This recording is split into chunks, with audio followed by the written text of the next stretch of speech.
Welcome, everyone. Today we've got a special guest who works at the intersection of cybersecurity and insurance, where technical security decisions are now directly shaping financial risk and business outcomes. So we're joined by Kirsten Bay, CEO and co-founder of Cysurance. It's a company who's rethinking how cyber risk is managed by embedding warranty-backed insurance into cybersecurity solutions, like Patriot's MXDR service. It's tied to verified security controls, so our clients can get financial protection from day one of our service.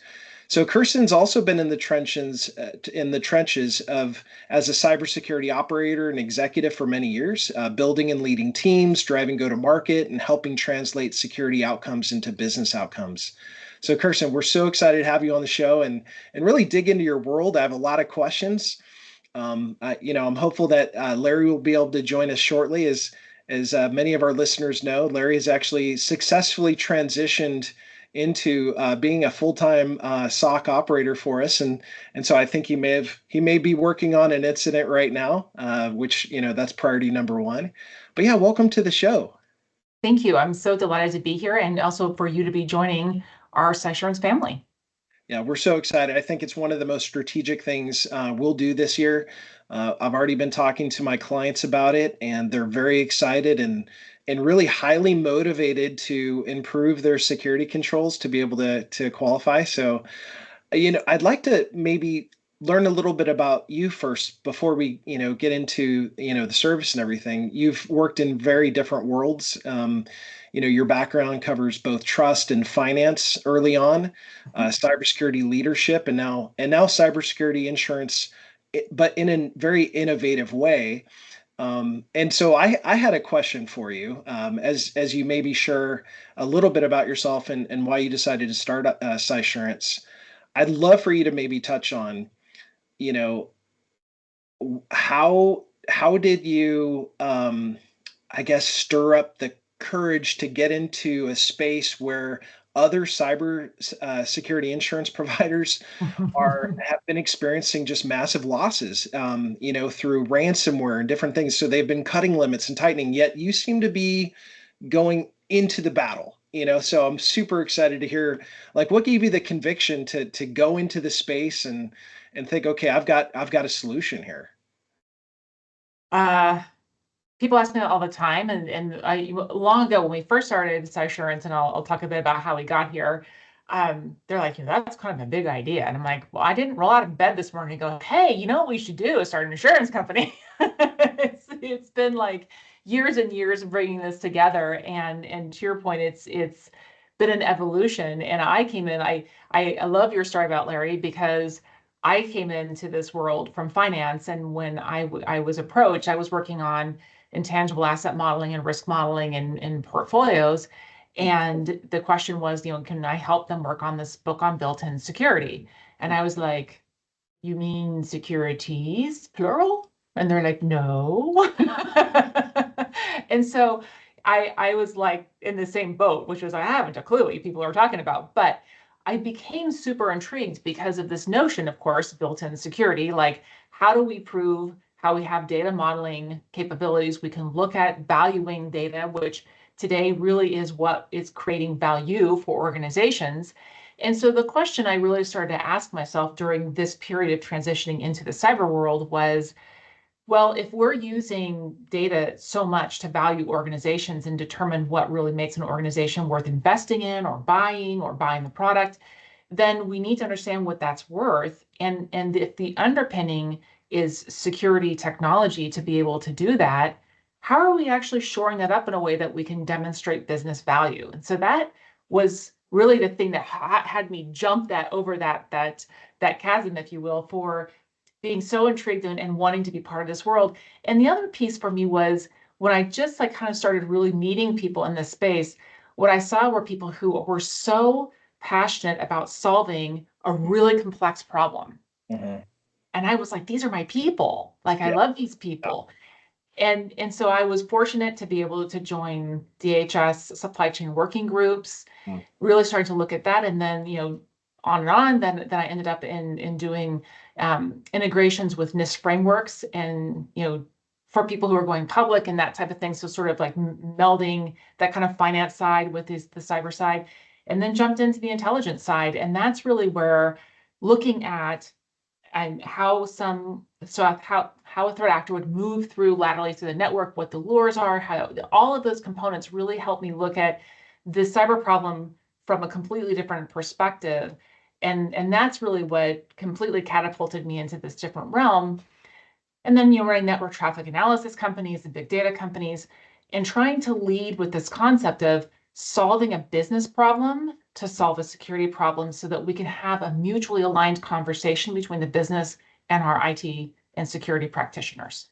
I love it. You're right in the middle. In your background is perfect to help bridge that gap and to understand the needs from both worlds. That's super exciting. Perfect timing too in the age of AI when we're seeing attacks where I'll give you an example of a recent one that just became really important to a prospective client last week.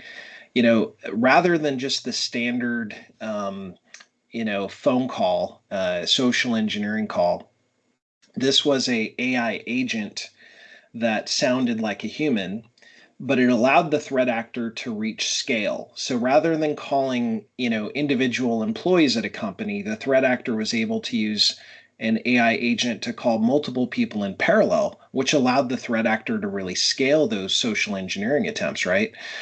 And so we're at this place where, AI is really, not just an incredible tool for companies for business value, but it's also obviously being leveraged by threat actors. And so things are really going to exponentially increase. And we're seeing it now in that social engineering front, which I don't know, how many people would have predicted even just 2 years ago that AI voice would have been, a thing to help social engineering attacks scale. Well, it's true. And when I think about 2 or 3 years ago, when like Fidelity, as an example, was, and I don't know if they're doing this now, but they were saying, well, we're going to use a voice print for you to be able to authenticate into your systems so that you don't have to password and PIN and do all those other things. And I remember thinking at the time, I don't know that that's going to go super well, because we were like just on the fringe of these things starting, and there were these things. Well, yeah, so someone can just record your voice, and like when you answer the phone, if you don't know who it is, don't say more than like 1 second. You're like, hello. Right. I'm going to disguise myself, because that's what they were finding was it was just simply a way to record Yeah, 3 or 4 seconds of that's what you were right. saying. That's right. Microsoft, they have this research and development team called Microsoft Garage, and Hmm. they developed a open source kit that allows AI to replicate your voice and my voice perfectly after just a few seconds. So that's out there, and we're now seeing that in real world attacks, which is still many executives I talk to are just not even aware that exists. And we'll tie this back to the controls that you like to look for, because I think there's one in particular that I saw that I think actually helps solve for this a little bit. You were kind of ahead of it in one of the controls, which we'll talk to. But before we get into that, I'd like to talk a little bit, and understand why do you think the overall cybersecurity insurance market is actually forcing a change right now? Like, what's really broken in the traditional cyber insurance model? Well, it's a terrific question, and it's what got us into starting Cysurance. And there were a couple, like I call it the three-legged stool of the concepts for me. One was at the time when we started Cysurance, it was complexity in the questionnaires, which still exists, right? And it's like, and even for people who are seasoned professionals, like security professionals, you kind of get into this, how long is a piece of string question? Because they're like, well, do you have MFA? I'm like, what do you mean by that? Like, and so the trouble was that it was very difficult for someone to create a holistic picture of what their environment is, such that someone could underwrite against it. One, and that was very nascent at that time. Interesting. Two is how do I know all the things you need me to know to give you the data, right? And so you have people who are in a static world creating questionnaires. but no real data to give someone in real time to understand any state change. Mm. And so that for me was the big thing. It's like, well, how do we convince someone, kind of like telematics, and I live in Manhattan, so putting like a little thingy in my car to determine how we're driving to give us an insurance rating. Right. And so there are a lot of people who would view it the same way. I'd actually rather have someone look at all of our internet traffic than see how we drive in the city of Manhattan, right? So it really, people get uncomfortable with that, and rightly so, right? So how do we understand how to pull the right types of data to make not even like adjudication decisions, but just risk decision with, hey, you might be moving out of phase. And the last thing, and this is a big complaint that people have, I don't want to get to a claim and find out, oopsie, like I said I was doing something. I meant I was doing it. I thought I was doing it, not doing it. Now I'm in violation of the terms. And more insurance companies are being very clear on we might decline because of this. And that's the thing everyone's afraid of. Yeah. Yeah. And that's, I'd love to like just spend an hour. I know we don't have the time.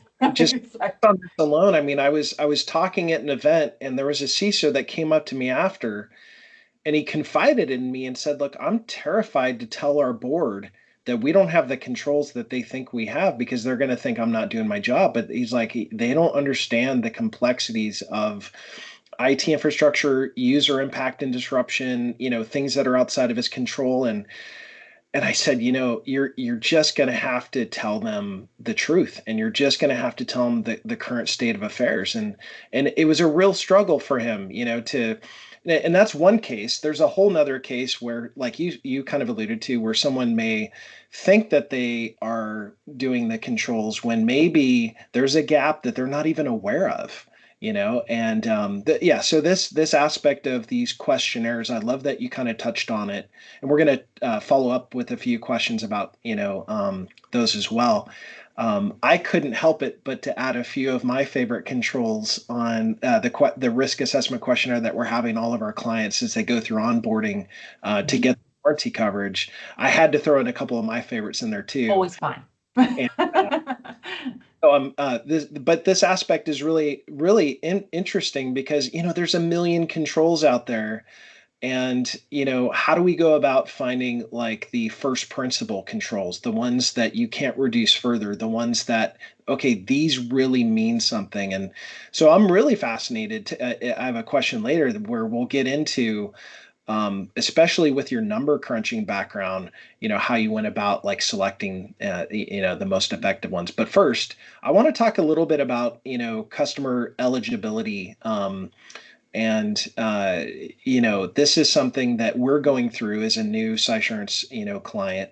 We're an MSSP and MXDR provider, and so we're in the process now of enrolling all of our clients. And I just wanted to compliment your organization on just how smooth the process is for me as an MSP to be able to kind of, the process, the training. It was so clean and well thought out. So first of all, kudos there. I'm really liking the process. But for some of my clients that may be listening to this podcast, walk us through just so they're aware, like what does this process generally look like, starting obviously with the risk assessment questionnaire, and then, just kind of walk them through what it looks like to be able to get covered, by one of these warranties that Patriot's now going to be offering.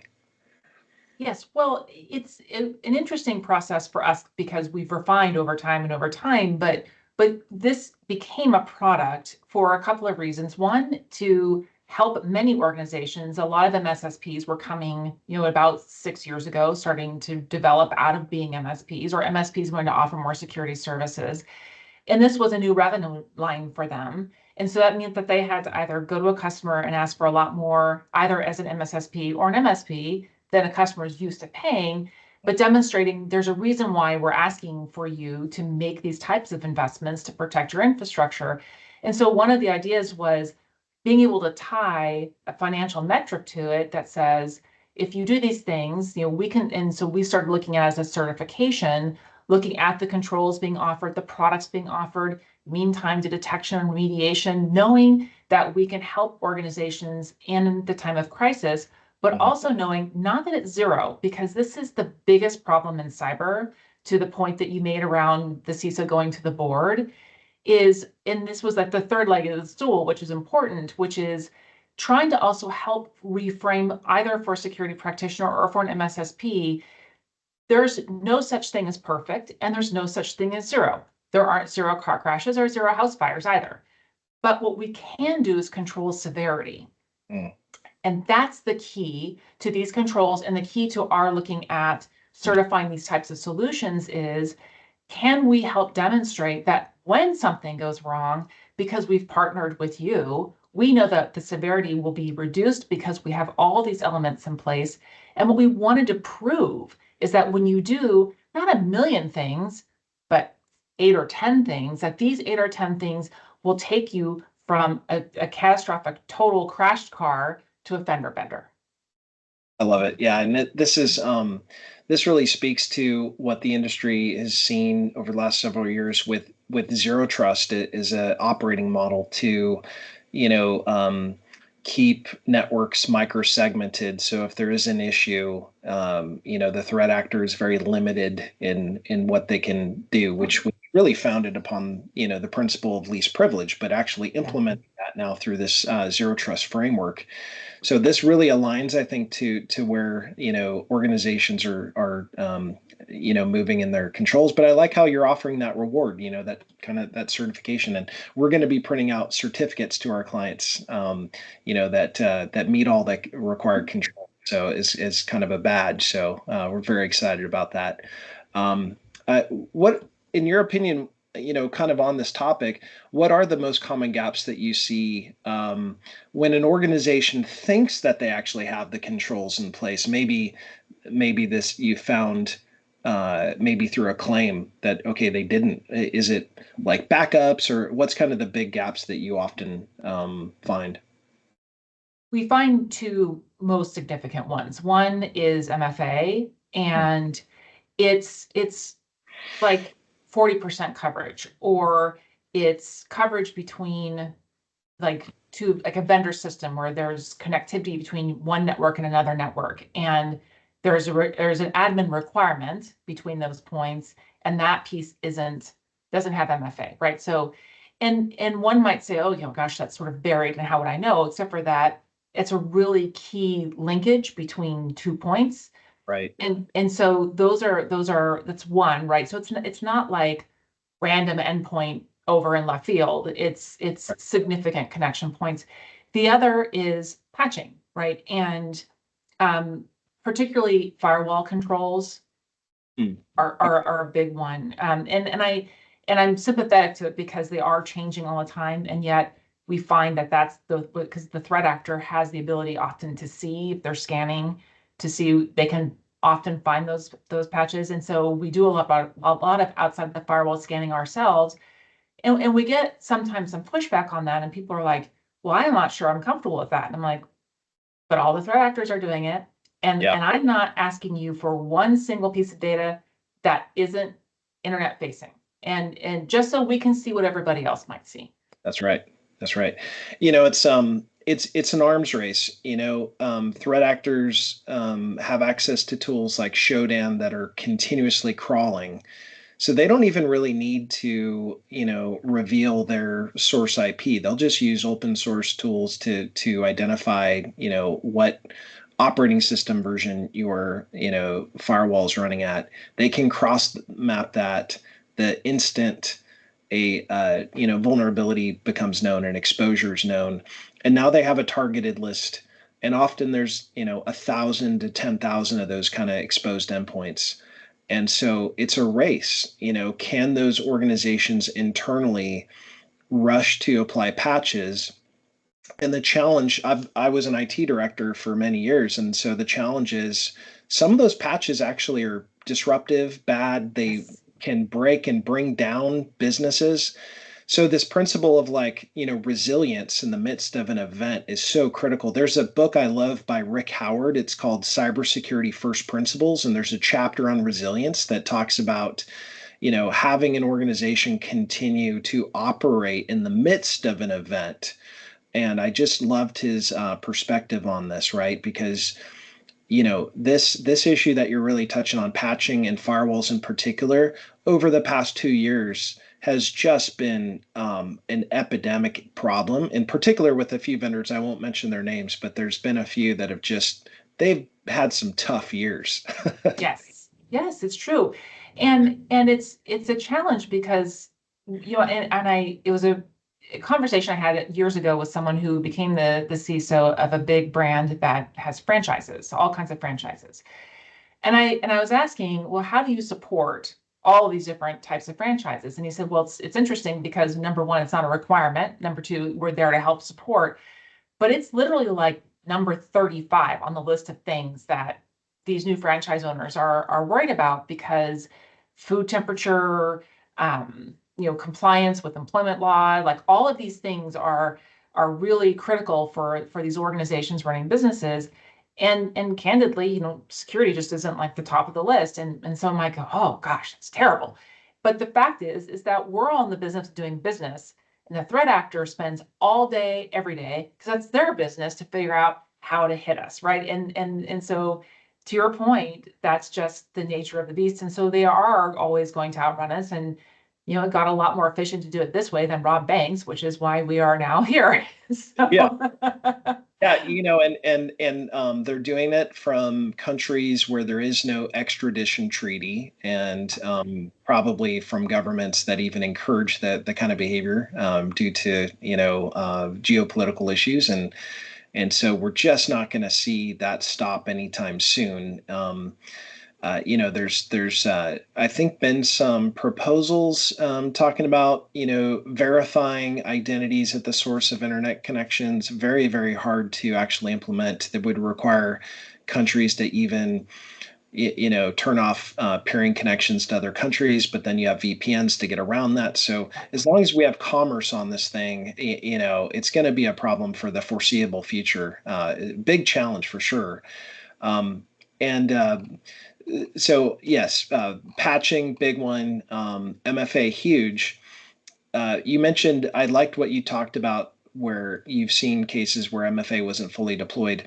What we're also seeing in the front lines is that it's no longer enough just to have like 2FA, but yes, the flavor of 2FA or the flavor of MFA. So when I say 2FA, for those that aren't familiar with the vernacular, two-factor authentication. So you've got maybe a password and maybe a text message, right? That would be classic two-factor authentication. Um, Multi-factor authentication, on the other hand, could be multiple things, like not only password and maybe an authenticator app, but maybe also a certificate or location or risk. And we can really stack the deck here and make these like really strong controls. And the most effective is when I see it being implemented where individuals inside of an organization, if they have access to do wire transfers, then we should have multiple controls on yes, them because they're the most targeted individuals that stand between the attacker and a payday. So applying kind of a risk-based framework to the stronger controls, and then your frontline workers, where if they're breached, okay, there's maybe not sensitive information about or intellectual property or PII data that they would have access to. Maybe we're more sensitive to the productivity needs of the organization in those cases. But so like the type of MFA even matters now. So you alluded to how complex this whole thing is because when there's a questionnaire just saying, do you have MFA? Even if they say yes, if we are truly serious about really reducing risk to the insurer, to the client, to everyone involved, we even have to, there's no way around the nuances of MFA, especially with threat actors having these attacker in the middle toolkits, phishing toolkits that yes, are basically making it fairly trivial in a phishing attack where a user just clicks a link, they're able to steal the token, gain access to data. And so we have to really be, and so in the Patriot questionnaire, we're looking for things like, phishing resistant MFA. We're looking for some additional controls to kind of really even move the needle in MFA. But that just shows you that even just in a couple of controls, just like MFA, how there's depth to these things, right? Well, it's true. And even things like to access cloud environments, we have seen attacks where because people had cached their passwords, then they also, it actually caches the MFA piece as well, so they can pick it off in a single transaction. Yeah. And so those are some of the things that we try to really help caution people around, that you it's like password reuse. It's the caching is also, it's just as dangerous, and it's hard, and I know it's annoying as all get out. But and it's hard because it's like, I was trying to send a wire transfer the other day and literally had to go to the bank. Yeah. And it's like, you stupid threat actors, like, you've made everything harder. Now I have to go to the bank. But which, by the way, I love your bank because that means that that's a good bank. A bank that's willing to go to that extreme to protect your data. So that's actually a great bank. Yes, it's a great bank, but it was annoying. Yeah. So I hear it. And the other thing is, executives and having admin credentials for things like the entire Microsoft environment. Yeah. And there are a lot, this CEO people, and they're like, well, I should have. But why do you need Office 365 admin credentials? Because the threat actor knows this. And so to protect the organization, these are the things, like really simple things, like just really and I always tell people, I should be the most managed person in our entire company. Mhm. Because I'm always traveling, I'm always somewhere, I'm running with the phone in my hand, running in an airport, and I fear that more than anything. And so these are things that just to help limit the risk around the fact that we are the most targeted people in an organization. Yeah. Yeah. Assume breach is such a great principle, right? We have to assume that your device is going to get compromised or may already be. So let's limit the amount of data that you have access to. Let's limit, like you talked about earlier, the severity of the incident. And so that assume breach mindset is so huge.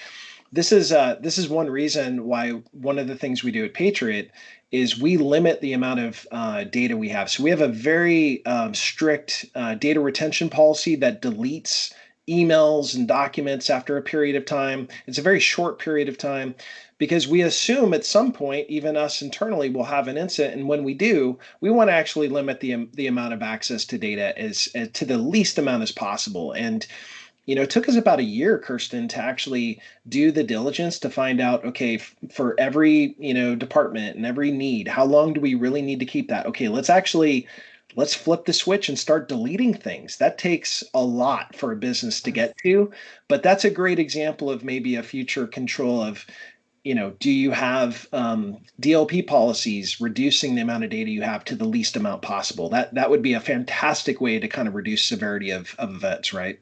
100%, because in fact, to your point, most of the time when we're looking at events, what we're really supporting in the remediation and warranty claim process is identifying and doing forensic analysis. Was there data leakage? Yeah. And how long did that threat actor rummage around in your email system until we found him?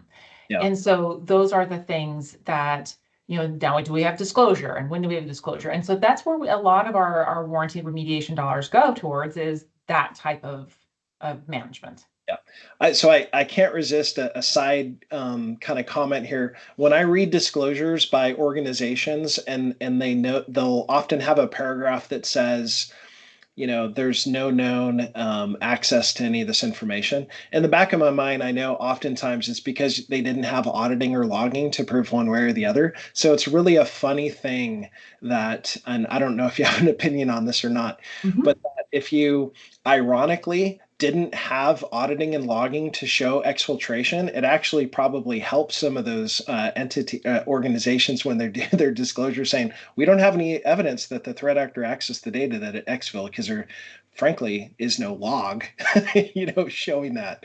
It's just a humorous observation I've made, knowing some of the, behind the scenes, right? Oh no, like in my threat intelligence days, we dealt with some of those things where it was like, we don't want to buy your product because we don't want to know, because that means we do know, and we'd rather just not know. Yeah. And I can't do anything about it anyway, so let's just not do that. Right. And, the blessing of plausible deniability, I suppose. But But no, we one of the first things we do is we turn on auditing of there's a specific event in, for example, in a mailbox. It's called mail item accessed, and it helps you know exactly which emails the threat actor accessed because if it's a gigantic mailbox and they only access like 5 items, that's definitely the difference perhaps between like a material event and something maybe otherwise. It kind of depends, but yeah, the auditing can both be a blessing and a curse sometimes. So a question for you. We a few weeks ago we actually issued our press release about how we're now offering the warranty-backed insurance, which we're so excited to do. Um, can you maybe just provide a high-level overview of the type of events that this can cover? Like the ones off the top of my head I'm aware of. It can be used, for example, for their legal liability protection, business income loss protection, BEC events. What are did I cover the majority of those, or are there any other things that this warranty coverage can help these clients with? So both ransom and a BEC to start. And we use those as the triggering events, right? Because those are the ones that obviously are the most costly in an environment. So we wanted to really focus on those pieces. And also because to your point, once you have one of those two things happen, then you have downstream potential impact. You have potential data loss. So you have reporting that might be necessary. You would have, of course, remediation. And so we bucketize the warranty benefit so that we have enough dollars around reimaging machines, getting backups back in place, all the components. And that's why mutability, as an example, is a really key one. And also like some of the new great features I love, like the rollback features, which are really handy. So that we can limit downtime, because that's of course the big thing. And when we look at like having, X/MDR, EDR in place, that those are enabling us to identify those anomalous activities so that we can quickly drop devices from network and be able to remediate so that it's not a highly severe event, but we end up touching all those buckets of looking at legal liability and supporting there, as well as reporting a little bit of like supporting even like a deductible. If you have a deductible in your insurance policy and you have a significant event where you have to then have full credit reporting and all the other components, that we can cover those costs. And then in business interruption, because one of two things is going to happen. Either you have 2 or 3 hours where you have outage and you need to remediate and get remuneration, Mhm. or you have a 10-hour waiting period in your insurance policy and that clock is running and you don't get that money. And so these are areas where we wanted to really develop sort of gap insurance so that people have that ability to cover those out-of-pocket expenses, or even like you might have services that you have to deploy that aren't part of your current SLA, that Mhm. might be additional fees that we can help cover as well. This is great. I think any business that really provides, value and differentiated value like what you're offering is just going to be incredibly successful. So I'm happy to get the word out here, through the podcast, Yes. what you're doing. It's really fantastic. Um, so in your view, I'm sure you come across two different, kind of clients, but maybe there's even a third, but you've got clients that are looking to just be kind of compliant on paper. Maybe it's their sales team that just needs a SOC 2 search so they can close a big deal. And then you have other clients that like really, really are passionate about, security. You kind of have these differences, but in your view, what is kind of the key difference between those two and a company that's actually truly like resilient?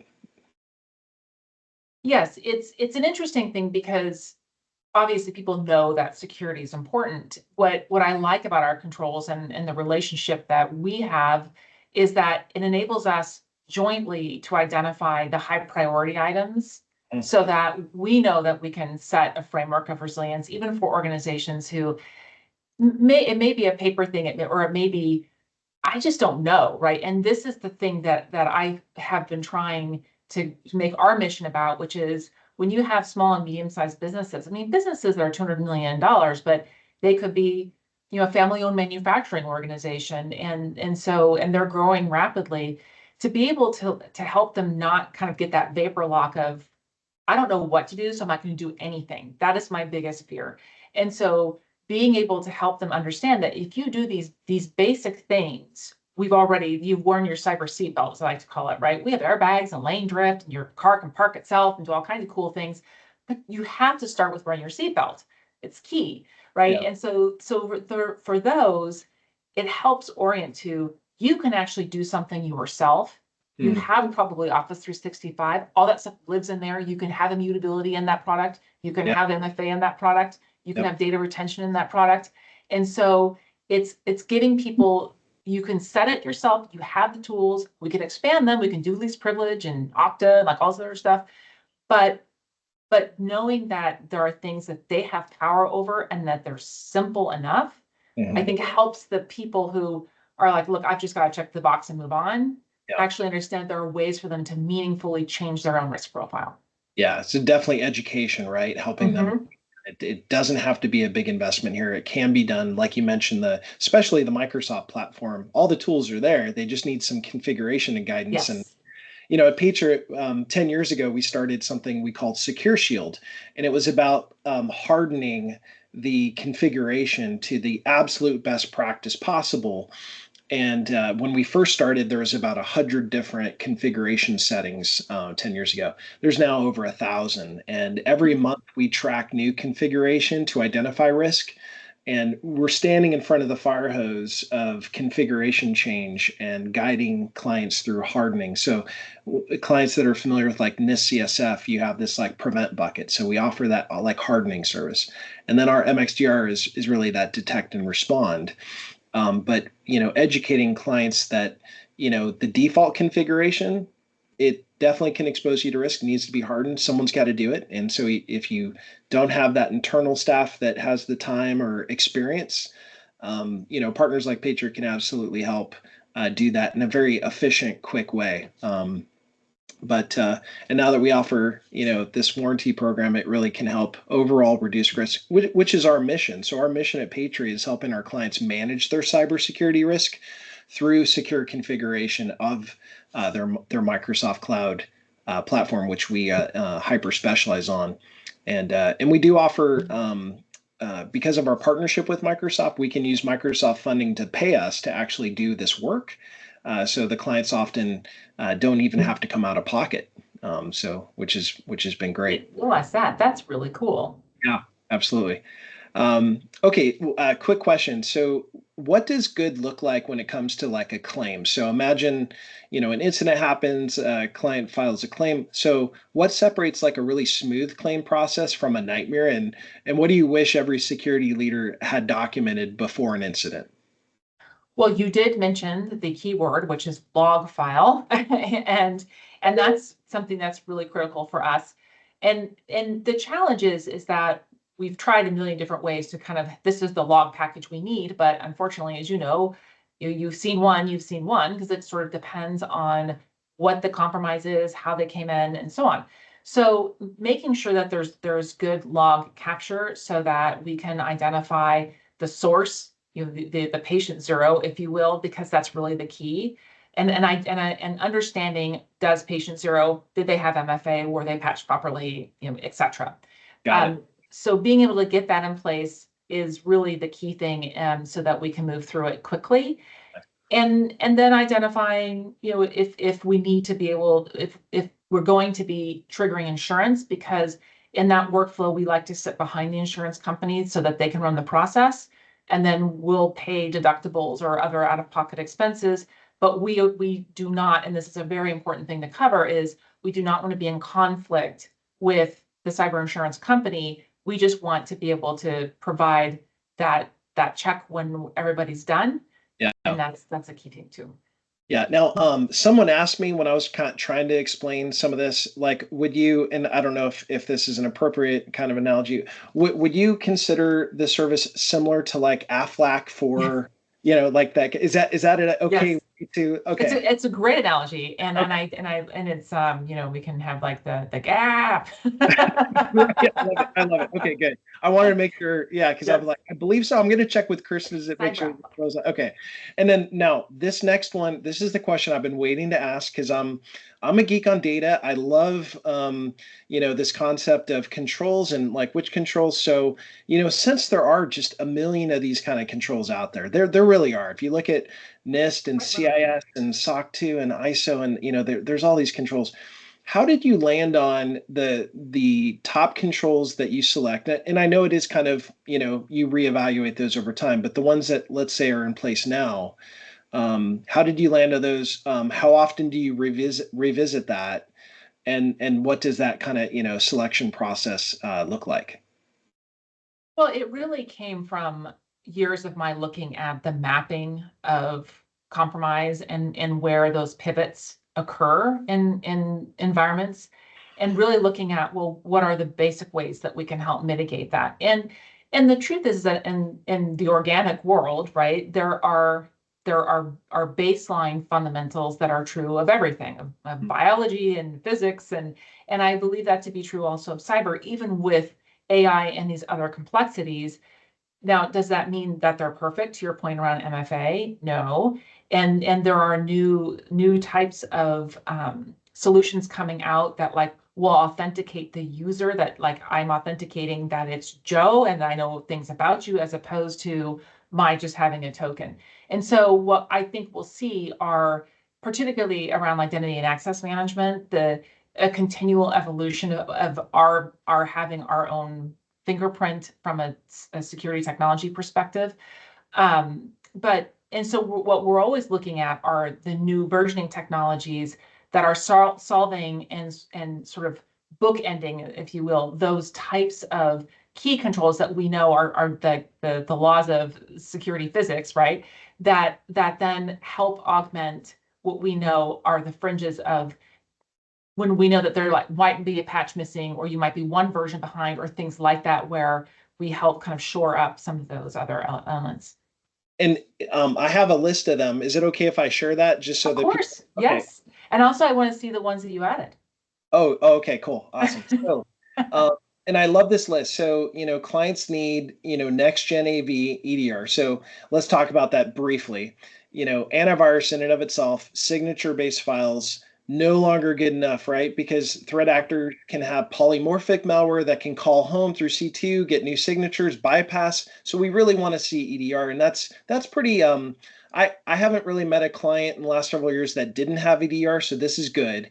But we need to make sure that they have good asset control to make sure that they're a new machine is getting onboarded quickly, because it's often threat actors will find the gap. They'll find those machines that are not onboarded. And so I like to ask clients about their, inventory control, their asset protections, which a lot of the good, regulations and frameworks, ask those questions about asset control. MDR SIM, I met a client the other day that had all the right security stack, but they didn't have an MDR and SIM, and they had an event, and sure enough, and this is why they were calling me. They wanted to, become a Patriot client, but not having a SOC is really tough. So I love the fact that you guys really emphasize this. MFA, we spoke about backups, not just backups, but they got to be immutable, because threat actors will go in there and they'll delete the backups. It's like the first thing they do, because a backup is really preventing the attacker from a payday. Because if a client can restore from backup, in the event of a ransomware event, the client's probably not going to pay that ransom if backups are there. So this arguably could be maybe the most critical one when we're talking about, ransomware. Data privacy encryption, pretty self-explanatory. Patching, to your point, this will always be true of IT. This is one of those classics that's just got to be there. And I like what you did here is you made it reasonable to achieve, right? Yes. So I talked about earlier about many IT departments struggle with, hey, if I'm the first to deploy this could brick all of our servers. We have to find a balance here. And so, in my opinion, this is a gracious, kind of generous window here that you're giving. And it shows that you guys are very reasonable in this. And so, one of the questions we ask our clients is, do you have any server operating systems that are no longer getting patches? Because when I ask a client, are you patching? They're like, yeah, but they don't want to admit that they've got this That server. XP machine. Yeah, they don't want to admit that. So I have to pointedly ask, do you have that? And they'll say, yeah, I have one or two. Okay, well, that's a problem. Let's air gap that, or let's talk about that. And Security. Yeah. could I just follow Yeah. on, because I do want to be very clear on this point, Yeah. which is we are willing to talk through compensating controls and document them. Oh, good. Okay. Because we try to be reasonable, and to your point of that 60 days, because we work so many so many managed services, we know Right. that you need time to test them, to sandbox them, to roll them out, to Yeah. stagger them. So these are things that we've been trying to do to really be good partners, and also reasonable in the sense that we know that those machines are out there, but get them segmented from the network, please. Yeah. 100%. I met a client yesterday. They had everything, but they didn't have this one. And I said, okay, what license do you have from Microsoft? And they said, we have an E5. I said, good news. There's actually continuous security awareness training you could turn on with your Microsoft E5 license. It's called Attack Simulator, and it's very similar to probably the most popular we come across is Know Before. And so, but if you have the E5, you can turn it on, and someone will get a phishing email. If they click on it, they go to securities training, and it's continuous. And so that's offered. And then this is probably one of the most important ones down here. And I love that you have this out of cycle change request. I put this in my book. So I wrote a book called Securing Microsoft 365. And in the book, I described that we need this out of band process, like a verification. Maybe it's a passkey. When you first set up that relationship with the vendor, it's something that's not documented electronically, because that can be captured, but it's something, some way of verifying out of band. So when someone says, hey, I've got a new, account, we have to be able to assume, especially with AI now, and that's the way we can deal with the AIs. Even if it's an automated voice agent, if they don't have that offline code, no wire change, no transfer. So that's probably, that in the immutable backups probably most critical. All of them are fantastic. And so some of the additional ones we added, I mentioned a few, but we also added allow listing, because even with EDR, there are kind of EDR bypass tools. And so allow listing can actually prevent executables from launching if they're not on a list of allowed controls. And so, frontline workers, we don't often see a need of a variety of executables, so we can often get away with like really hardening those workstations. Developers a little bit harder. We have other controls there, but allow listing kind of made our short list as well. But yes, developers, don't cache your passwords. That's right. In your code, because you don't want to input the password. Yeah. Absolutely. Well, this has been an awesome conversation. I want to be sensitive of time here. I would love to talk to you all day, about this. This has just been such a fun conversation, and I'm really sorry that we missed Larry today. I'm sure he got caught up. He's one of our SOC analysts now, and I'm sure he's on a case. But thank you so much for joining, and thank you again for everything you do at Cysurance. It's a great pleasure. Welcome on board. We're so delighted. Thank you. Thank you. Have a nice day. Bye. All right, stop recording.